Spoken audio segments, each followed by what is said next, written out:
Hello guys, welcome back po muli sa ating YouTube channel. Ako po muli ang inyong abang lingkod. Ayan, Darlene John, and my YouTube channel is all about top 10 that discuss everything and every topic. Syempre there is a lesson, and that lesson is you can apply based on your life, and also you can share with your friends, family, relatives, at kahit sino pa man. And to this video guys, I want to share with you yung 10 tips na natural way kung paano ba makapag-sleep better, no? So, paano ba tayo matutulog ng mahimbing in natural way? So, guys, samahan niyo po ako. Huwag po kayong aalis para wala po kayong mamiss. Okay po? So, ang pagtulog po ay isang natural na ng ating katawan, body clock na kinakailangan nang sa ganun magkaroon tayo ng energy every day. So, gaano ba kahalaga ang tulog sa isang tao? Napakahalaga, sobrang mahalaga. Ayan, talagang pinagdidiin ako, sobrang mahalaga ang tulog ng isang tao. Sapagkat kapag tayo po ay kulang sa tulog, no, ang tendency po ay hihina ang ating immune system. Pag mahina ang ating immune system, tayo po ay madaling dapuan ng anumang klaseng uri ng sakit. So, kaya alam mo, pasintabi sa mga call center, no? So, yun, sobrang hirap po, no? Katulad ng mga call center, hindi sila nakakatulog sa gabi, pero iba po kasi talaga ang tulog ng gabi. Yan, para po sa mga katulad ko, ayan, na nahihirapan minsan makatulog ng tama sa oras, at yun, sa mga katulad ko na nahihirapan na makatulog, nais ko lang po itong ibahagi sa inyo, itong natural 10 tips natin, paano ba tayo matulog ng natural, na wala na, sana hindi tayo mag-take na kung ano man, na para lang makatulog. So ito po yun, samahan nyo ko guys, huwag kayong aalis para wala po kayo mamiss. Ito yung mga 10 tips na aking nasaliksik, no? At ito na rin ay inaano ko sa sarili ko, kumbaga ina-apply ko, para nang sa ganon, i-apply nyo rin po kung effective din po sa inyo. Okay po? So here we go po. Sa aking listahan, number 1 guys, is magkaroon tayo ng body cycle clock. Ibig sabihin ganito, anong oras ba tayo dapat matulog sa gabi? Kasi dapat ma-maintain natin yun everyday talaga. Kasi pag na-maintain natin yun, yung katawan mismo natin, nahanap-hanapin na yun. Halimbawa, natulog tayo ng 8 hours, kailangan 8 hours eh. So, halimbawa 10, 11, 12, 1, 2, 3, 4, 5, 6, 7, 8. So, 8 o'clock nagising ka. So, may 10 hours ka na nga po nun. So, yun ang ginagawa ko, 10 o'clock matulog, tapos 8 hours gigising, o kaya 7, depende po. Ano, kapag nagising ka naman ng 7, pwede na yun, kasi pasok na yun sa 8 hours mo. O kaya naman, 9 hours, depende, kasi minsan sa gabi, nakakagising pa rin tayo, gawa ng syempre, magwiwiwi, di ba? Hindi may iwasan, magwiwiwi ka, lalo na kung malamig yung hinihiga mo, yung ka-aircon kayo. May time na talagang gigising ka, kasi sa sobrang lamig, mawiwiwi ka. So, yun. And then, pag higa mo, hindi ka na makagad-agad makakatulog, mga ilang minutes pa muli, bago ka uli makatulog. Kaya, may allotment pa rin, no? So, pasok pa rin yung 10 o'clock to 8 o'clock, o kaya 10 o'clock to 7 o'clock. Okay, bahala na kayo, basta sa tingin nyo, depende sa edad, dapat po natutulog ang tao, depende sa edad. Halimbawa, merong 8 to 10 hours, lalo na, yung mga bata po kasi, 10 to 12 hours po yan natutulog minsan, ha? So, yung mga may edad na, yan, hindi lang sa edad. Kumbaga, may mga time talaga na, sa age natin, merong 8 hours, yung mga may edad na talaga, mga senior, halos karamihan sa kanila, mga 6 hours na lang, kasi natutulog talaga yan. So, the more na tumatanda na talagang tao, mas umiikli talaga yung tulog niyan. Okay, here we go po. Next po tayo. So, una, magkaroon ka ng body clock. Na kung anong oras ka tutulog, anong oras ka gigising. Kung natin sanayin ang sarili kasi natin guys, na kung kailan natin gusto matulog, saka tayo matutulog. Ang pangit po talaga ng epekto. So, hindi siya magandang effect ha. So, sana po maintindihan nyo yung gano'n na dapat i-ano natin yung sarili natin na i-maintain na matulog yan ng ganitong oras, magkaroon tayo nitong oras na gising para na rin yung sa sarili din natin na magkaroon tayo ng lakas at energy. Okay, next po, number 2 ko po sa list ko is iwasan po natin ang pag-inom ng kape. Alam nyo kasi ganito, ito hindi ko po nila lahat, pero siguro mas nakakalamang sa marami na kapag umiinom sila ng kape, lalo na sa gabi, hindi na sila nakakatulog. Yes, which is true, based on my experience. Pag ako uminom ng kape, alas 5, alas 6, hindi na ako nakakatulog guys. Ang hirap ko na makatulog, alas 10, dilat na dilat pa yung mata kong gano'n. Yung parang hindi ako dinadalaw ng antok, kaya sabi ko nung ba yan, hindi ako inaantok. Kasi nga, minsan, hindi natin naiwasan, nag-i-stack pa tayo sa hapon, kape at saka tinapay. So, wag na. Kung maaari, wag na. Gawin na lang, gatas na lang. siguro mas okay pa yon kaysa sa kape. Kasi nga, di ba caffeine yan eh, talagang pampagising. Pero guys, merong iba. Meron ako nakausap sa akong friend. Sabi niya, pag uminom daw siya ng kape, umaga, tanghali at gabi, pagdating daw ng gabi, nakakainom pa siya ng kape, inaantok daw talaga siya at ang sarap pa daw ng tulog niya. Bakit ganun? Bakit ganun? O ganyan na, basta sinabi ko sa inyo, hindi pare-parehas po ang ano ng tao, no? Ang body response nila sa bawat tinitik ng bawat isa. Okay? So, kung para sa'yo, nakakatulog ka, bahala ka. Sige, go ka lang. Kasi yun ang ano mo eh, yun ang nakasanayan mo siguro. Pero sa katulad ng iba na hindi nakakatulog, so stop na. Huwag ka na uminom para makatulog ka.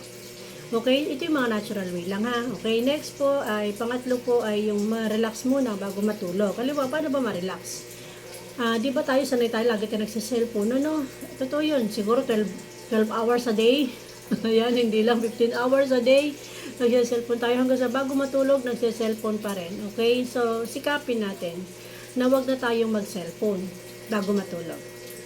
Try nyo po 1 hour before you bed. Ayan, before going to bed, wag na matulog, wag nang mag-cellphone para makatulog. Ayun. So, para yung radiation kasi ng cellphone, hindi yung para bang, alam, pagka nakaano ka sa radiation, di ba? Kahit na nakapikit ka, feeling mo, bukas na bukas pa rin yung mata mo at ang liwa-liwanag pa rin. Kasi nga, yung radiation nga, nagaling sa cellphone, andun pa rin sa loob natin, sa loob ng mata natin. Kaya kung tayo hindi tayo mag-cellphone ng 1 hour, parang nabawasan yung liwanag na ng mata natin. Okay, next po, pang-apat, no? Yung madilim na kulay. Tama ba, pang-apat? Okay, madilim na kulay ng kapaligiran. Kasi yung ating kwarto, no, yung ating tinutulugan, kapag sobrang liwanag talaga, ako sa aking experience, na pag sobrang liwanag, hindi ako makatulog. Parang feeling ko laging umaga, kahit gabi na. So, yun. Depende sa ano ng katawan mo. Kung sanay ka naman matulog ng maliwanag, okay, go. Pero kung alam mo na hindi ka makakatulog ng maliwanag, so, much better na mas dim light lang, no? Yung hindi naman sobrang dilim, basta yung parang napakadilim naman. Basta yung sa tipong kaya mong matulog na hindi masyadong sobrang liwanag, hindi naman sobrang dilim. Depende sa ano ng katawan mo, ha? Hinahanap ng katawan mo. Kung okay sa'yo matulog ng may liwanag katulad nito, sige, matulog ka. Pero kung ang hanap ng katawan mo yung medyo madilim para masarap ang tulog mo, so yun ang ibigay mo kasi yun ang hinahanap ng katawan mo. Okay? So, yung panglima natin is magkaroon ka ng komportableng higaan at unan o kama. So, ganito yan. Kapag tayo matutulog kasi, una, importante, komportable ba tayo doon sa ating tulugan? Kasi pag hindi ka komportable, hindi ka rin makatulog ng maayos. Diba? So, nandyan yung ang sakit sa ulo, yung unan mo, ang tigas, grabe. Meron po talaga gano'n na ang unan, napakatigas. Ano? Pag inunanan mo yun, siguro 1 oras, 2 oras, parang sakit na sakit na yung ulo mo. Kaya yun, hanapan mo ng komportable yung unan mo, yung higaan mo na sa palagay mo, makakatulog ka ng maayos. Okay? So yun, maging komportable yung iyong tulugan. Okay, next po ay iwasan yung malalakas na tunog. Okay, di ba tayo bago tayo matulog, hanggat maaari gusto natin, hindi maingay. No? Silent lang, silent. Personally, ako ayoko kasi ng maingay bago matulog. Yung naririnig ko yung mga tugtugan, yung mga kantahan. Promise, buhay na buhay ang diwa ko noon pagka nakakarinig ako ng music. Kasi I love music eh. So, pero pag matutulog ka na, wag na mag-music. Kasi ano yung diwa mo eh, nabubuhay ba? Lalo kang nakakapakinig nun, lalo ka talaga hindi makatulog. Yung iba naman po, based sa iba namang nakausap ko, sila naman, sanay naman daw, kahit may tugtog, at ang sarap pa daw ng tulog nila, lalo na nung may tugtog. Nilalagay pa sila ng headset, tapos pag pinakinggan ko, talagang rock pa, rock talaga. So sabi ko, nakakatulog ka ba? Oo daw, sabi niya, sarap ng tulog ko pag may sound trip. So hindi talaga pare-parehas, no, guys, yung ano ng tao, ang hinahanap ng katawan bago matulog. Okay, next po natin is iwasan po natin yung malakas na pagkain. No? Sobrang dami ng kinain pagkagabi. Kasi minsan hirap tayo makatulog dyan. Kasi parang feeling natin hindi tayo natutunawan ang bigat ng tiyan natin. So, may mga tao na okay lang, kumain sila ng marami, nakakatulog pa rin sila. Pero sa katulad natin na hirap tayo matulog, wag natin gawin na tayo po ay kumain ng sobrang dami. Kasi ang hirap din talaga makatulog, lalo na kapag full tank ka. Ayan, full tank. Yung tiyan mo talagang full tank, hindi ka makahinga. Hala, sige. So, paano ka makakatulog? O, diba? Eh, yung medyo moderately lang. Okay. Diba, hindi ka masyadong hirap makatulog niya kasi sakto lang yung kain. Okay? Sana naintindihan niyo po ako. Next po natin ay iwasan po natin ang alak. Ayan, may mga tao kasi na kapag nakakainom ng alak, hindi nakakatulog. Bakit? Lalong nabubuhay ang dugo nila. Ayan, so sa katulad po natin na halimbawa hirap tayo makatulog dahil sa ano ng alak, huwag na tayong uminom. No. Siguro shot lang pwede. Sabi nga nila, kung talagang pampatulog lang naman ang hanap mo, isang shot lang, pwede na yun. Shot lang ba? Pero kapag ka talagang gusto mong pakalasing, meron naman iba talaga, gusto naman matulog na talagang uminom ng alak kasi dun daw sila nakakatulog. Ay, nako, sabi ko nga po sa inyo, hindi po tayo pare-parehas. Ito yung natural way lang. Kung kayo po ay sanay na matulog ng walang alak, tapos uminom ka ng alak, hindi ka na nakatulog, eh huwag ka nang uminom sa susunod, ha? Pero kung sanay ka naman matulog na kahit uminom ka ng kahit anuman, o sige, go lang, bahala po kayo. Kayo naman po yung masusunod sa sarili nyo.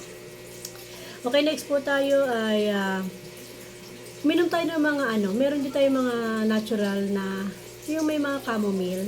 Yan, yung pampakalma. Subukan lang din po natin yon, ha? Kasi may nakakapagsabi po na talagang kapag umiinom tayo ng tsaa, kung kayo po naranasan niyo na po uminom ng tsaa, ano po yung naging epekto sa inyo? Yan, sulat nyo sa comment section. No? Ano yung naging epekto sa inyo nung uminom kayo ng mga tsaa na chamomile, yung pampakalma? Kasi po may nakakapagsabi na ito daw po ay may kakayahan na talagang makapag-alis ng stress. No? Yung mga uminom ng mga chamomile na yan, yung mga may tsaa. Pero based on my experience, uminom din po talaga ako niyan. Parang nakaka-relax po siya. Nakaka-relax siya. So yun, depende po yun sa inyo. Sa ano naman ng katawan po natin, ha? Sa inyo po, kayo po, ano po yung ano sa inyo, epekto kapag kayo po ay umiinom naman ng tsaa. Yung tsaa o kaya kape. Ayan, sa inyo. Please comment nyo naman sa section para mabasa natin, ha? Okay, next po tayo. Siyempre, gumamit po tayo. Ito yung pang last, no? Pang top 10 na natin. Gumamit tayo ng mga, yung iba talaga gumagamit nito, yung mga aromatherapy, no? Yung mga aromatherapy na tulad ng lavender, kasi maaari po yan makapagpabuti sa pagtulog. No, may nagsasabi na yung iba gumagamit ng lavender kasi nga, o kaya yung may essential oil na naglalagay sila sa ating mga unan, no, para daw ma-relax tayo. Kasi the more na nare-relax kasi tayo, the more na parang sarap ng tulog natin. Ayan, no, nakakatulog na ako dyan. So, ganito po yan, ha. So, ito yung mga tips lang po na kung saan maaari nyo po itong gawin, na kung talagang okay naman, i-go nyo. Kung sa tingin nyo hindi naman okay para sa inyo, di wag nyo na lang po i-go. Kasi nga, depende po talaga sa kabi ng ating katawan. Kung ano po yung hinahanap ng katawan natin, yun po yung ibigay natin. Para po, maibigay natin kung ano yung gusto ng katawan natin. Na kung gusto nyo matulog, nang ganun ka, na wala kang ganito, okay, yun po gawin natin, ha. So, yun po, ito yung tips lamang. Natural lamang ito na paraan para sa mas magandang pagtulog. Mahalaga pa rin ang regular na. Yun, mag-exercise pa rin tayo, guys, pala. Yung exercise po pala, ito ay kasama pa sa top 10 na nabanggit ko. Kasi top 10 list po tayo. Ang regular na pag-exercise, okay rin po ito. Kasi kumbaga, na ano niya lahat ng ating body circulation, na maintain niya. Kumbaga, nagkakaroon ng ano yung katawan natin. So, ilang minutes, kahit 30 minutes lang, guys. Hindi po bago matulog, ha. Dapat 4 hours bago daw matulog. Saka lang tayo mag-exercise. Huwag daw tayo mag-exercise, guys, kung kailan matutulog. Kasi lalo tayo hindi makakatulog, no? Malusog na pamumuhay. Kailangan din po natin yan. Yan, additional tips na lang. Tapos yung ating pagkain. Okay? Sa pangkalahatan, syempre, masarap pa rin matulog ng may kalidad na tulog talaga, no? So, mas maganda pa rin talaga yung nakakatulog tayo ng ayos in natural way, no? So, salamat guys. Sana may natutunan po kayo sa aking munting video na ito at ibahagi nyo rin po sana sa iba. Nang sa ganon, meron din po silang munting matutunan po sa inyo. Okay? Hanggang sa muli, samahan niyo po ako, ha. Ako po muli nyo abang likod, Darlene Adjan po. Ito po ang Top 10. Thank you. God bless us all.